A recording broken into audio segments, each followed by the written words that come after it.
যুদ্ধাপরাধী কাদের মোল্লার যাবজ্জীবন কারাদণ্ড ঘোষণার পরই গণরোষে ফেটে পড়ে আপামর জনগণ। ৭১-এর কসাই কাদের মোল্লার ফাঁসির দাবিতে শাহবাগে অবস্থান নেয় তরুণরা। মূলত সামাজিক যোগাযোগ মাধ্যম ফেসবুক থেকেই এই আন্দোলনের শুরু। শহীদ জননী জাহানারা ইমামের দেখানো পথে মুক্তিযুদ্ধের চেতনায় উদ্বুদ্ধ হয়ে সব বয়সী মানুষের ঠিকানা হয় শাহবাগ প্রজন্ম চত্বর। গঠিত হয় গণজাগরণ মঞ্চ। শাহবাগ থেকে আন্দোলন ছড়িয়ে পড়ে সারা দেশে। ফাঁসির দাবিতে টানা ১৭ দিন স্লোগানে স্লোগানে উত্তাল শাহবাগ।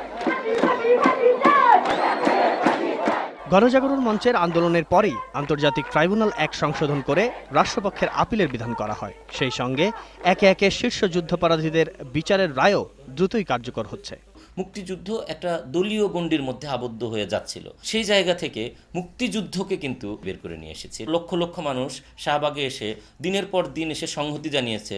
তার কিন্তু বছর জুড়ে প্রতিদিন এসে এই সংহতি জানাবার প্রয়োজন নেই। একদিকে হচ্ছে জামাত কিংবা হচ্ছে হেফাজত, তারা যেভাবে আমাদের আন্দোলনটাকে কালিমা দেওয়ার চেষ্টা করেছে, বিএনপিও তার সাথে যুক্ত ছিল।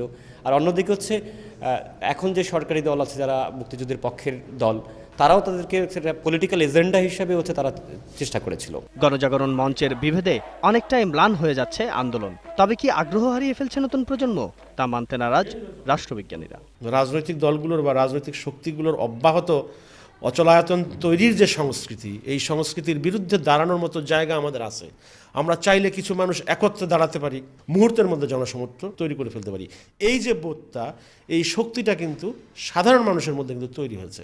গত এক বছরে তরুণদের সঙ্গে যোগাযোগ রাখতে না পারার সহজ স্বীকারোক্তি ইমরানের।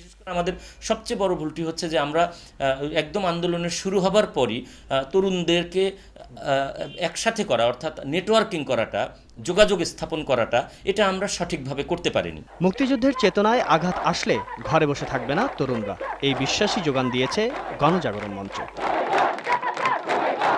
রাফেজ আদনান আদেল, ২১শে টেলিভিশন, ঢাকা।